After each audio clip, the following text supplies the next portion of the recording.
de que ela teria ingerido bebida e pegado o volante. É isso mesmo, Beatriz? Muito bom dia para você.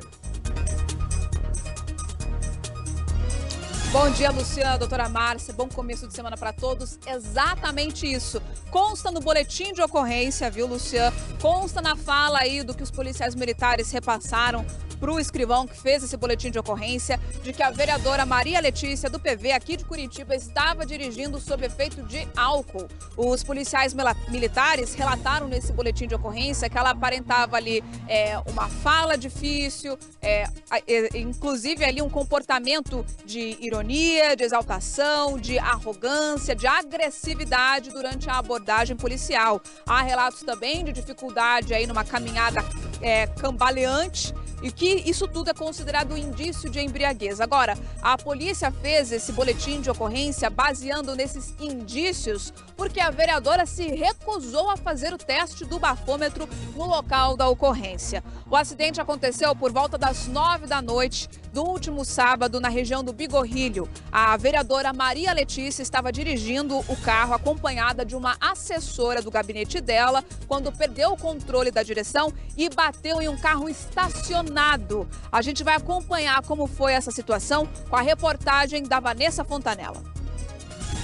O acidente foi na rua Augusto Stelfel, no centro de Curitiba. As imagens de um circuito de monitoramento mostram o exato momento em que o carro da vereadora Maria Letícia Fagundes, do PV, bate neste veículo que estava estacionado.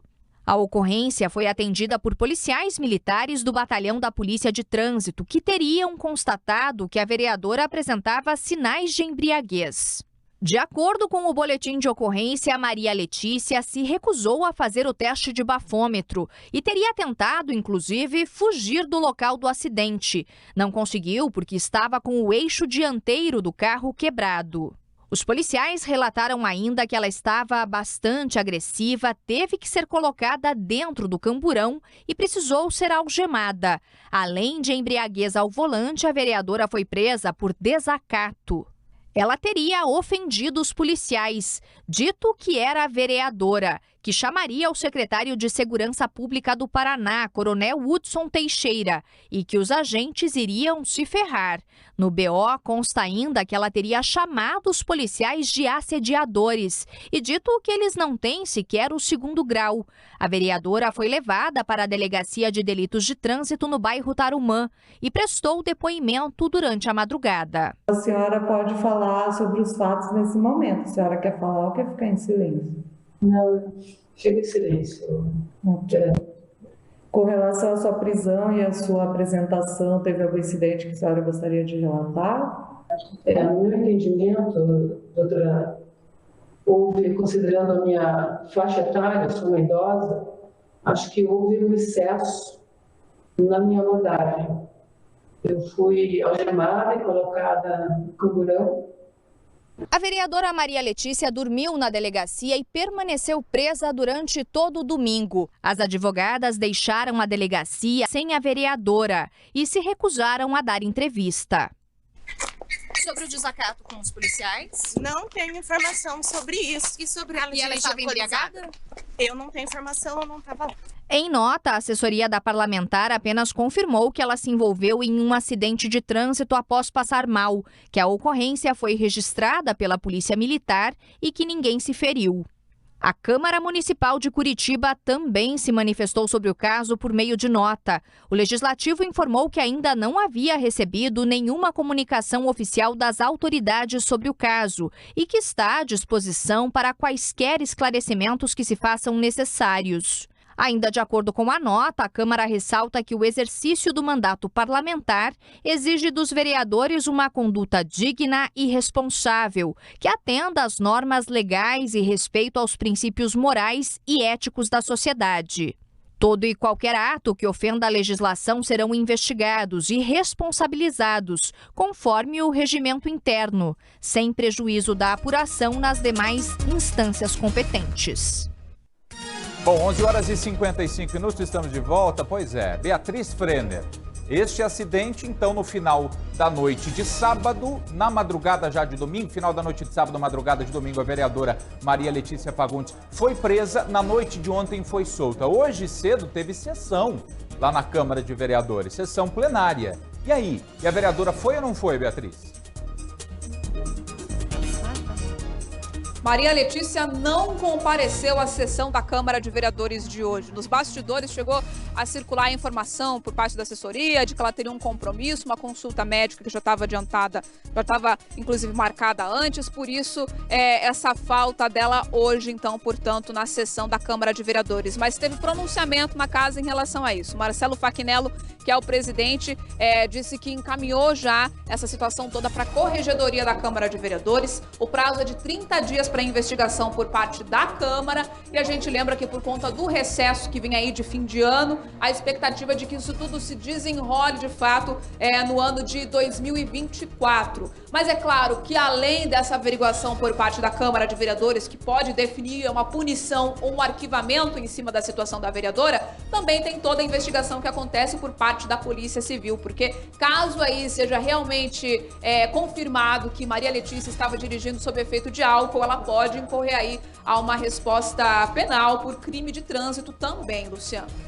Obrigado, Beatriz. Pois é, a gente vai falar mais sobre esse assunto, né, doutora Márcia? Agora, muito conveniente essa questão do exame. Enfim, a gente não vai discutir isso aqui. Fato é que são duas investigações, tem a policial e tem a questão dentro da Casa de Leis, dentro da Câmara Municipal aqui de Curitiba. E é mais um exemplo de um servidor público, uma pessoa pública que foi eleita para ocupar este cargo, que acaba sofrendo as consequências da lei, que vale para todos, pelo menos tem que ser assim. Essa é a premissa, doutora Márcia Marcondes. Exatamente, a lei vale para todos. Ela exerceu, inclusive, um dos direitos, que é de não fazer prova contra ela mesma, não querendo fazer o exame, né, do bafômetro, etilômetro, ela resolveu não fazer, mas ainda assim nós temos uma listagem de sintomas que são informados pelos policiais e que corroboram a ideia de que ela estava sob efeito de álcool. Então, por isso foi encaminhada e autuada. Mas aquela situação que ficou muito mais constrangedora, muito mais difícil, é o fato, sim, dela ser um representante do povo e ter, por isso, até a obrigação de dar exemplo do respeito às leis. E, no segundo momento, o fato de como ela reagiu à ação dos policiais, né? Ou seja, que ela não colaborou em momento algum com a detenção que estava acontecendo. Pois é, foi um acidente, o outro carro estava estacionado, não tinha ninguém dentro, ninguém se feriu, a vereadora também não. E aí as pessoas que estavam ali no entorno, afinal não era tarde da noite, era 9 horas, por volta de 9 horas da noite de sábado, é que acionaram essas pessoas a polícia, justamente porque ela tinha sinais de embriaguez, aparentava ter ingerido bebida alcoólica pelo modo que ela falava, que ela andava, e aí a polícia foi até o local. A Beatriz conversou com algumas dessas testemunhas, não é, Bea? Exatamente, Luciano. Até porque as pessoas foram ao local porque perceberam o barulho da batida e pensaram que poderiam ajudar, né? Fosse um acidente de trânsito comum, mas chegando lá se depararam com a vereadora bastante alterada. As testemunhas disseram que ela tentou várias vezes forçar, ligar o carro para sair do local, para abandonar o local do acidente, de acordo com as testemunhas, e só não conseguiu fazer isso porque o eixo, a parte aí da roda da frente do carro estava completamente quebrada, então ela não conseguiu sair com o veículo porque foi tão forte a batida que danificou o carro, não saía do lugar. As testemunhas relataram para a gente o que viram, os sinais de embriaguez. Contaram, inclusive, que a vereadora tinha dificuldade na fala, que não conseguia parar em pé de uma forma normal, de uma forma ali que demonstrasse que ela estivesse sóbria. Portanto, os sinais de embriaguez que são utilizados nesse caso, tanto por parte da polícia na investigação, já que não tem o teste do bafômetro. Eu quero convidar todos a ficarem com a gente no Balanço Geral, porque daqui a pouquinho tem a reportagem com o que diz essa testemunha. Ela viu tudo e ela explica pra gente passo a passo como foi a situação, qual era o sinal visível ali da vereadora, como foi a reação dela, e ela descreve cenas realmente que, se de fato isso tudo aconteceu, são lamentáveis. Questão de reação ali à prisão, de desacato, de bater ali contra a viatura, tudo isso que teria sido feito pela vereadora. Daqui a pouco, no Balanço Geral, imagens que mostram essa cena, flagrantes do contexto todo dessa situação e a postura da vereadora diante dessa abordagem policial. Luciano. Combinado, Beatriz, daqui a pouco fique com a gente. Fique com a gente, daqui a pouco no Balanço Geral, mais detalhes sobre essa história. Como teria reagido à prisão? Será que ela tentou fugir do local? Aí pode agravar ainda mais a situação da vereadora Maria Letícia Fagundes. Segundo testemunha, sim, ela tentou fugir justamente porque teria ingerido bebida alcoólica. O que todo mundo faz toda segunda-feira aqui no Balanço Geral você vê, né? Motorista embriagado que se envolve em acidente, que atropela os outros e sai fugido, sai vazado, porque sabe que se for preso, aí vai ficar feia a situação. Então, daqui a pouquinho, mais detalhes sobre esta história envolvendo a vereadora Maria Letícia Fagundes do PV, envolvendo bebida alcoólica e acidente de trânsito. Mas agora vamos falar com o Thiago Silva. Thiago Silva vem agora com a notícia de um grave acidente de trabalho agora há pouco. Foi uma explosão de ar-condicionado, Thiago Silva, é isso?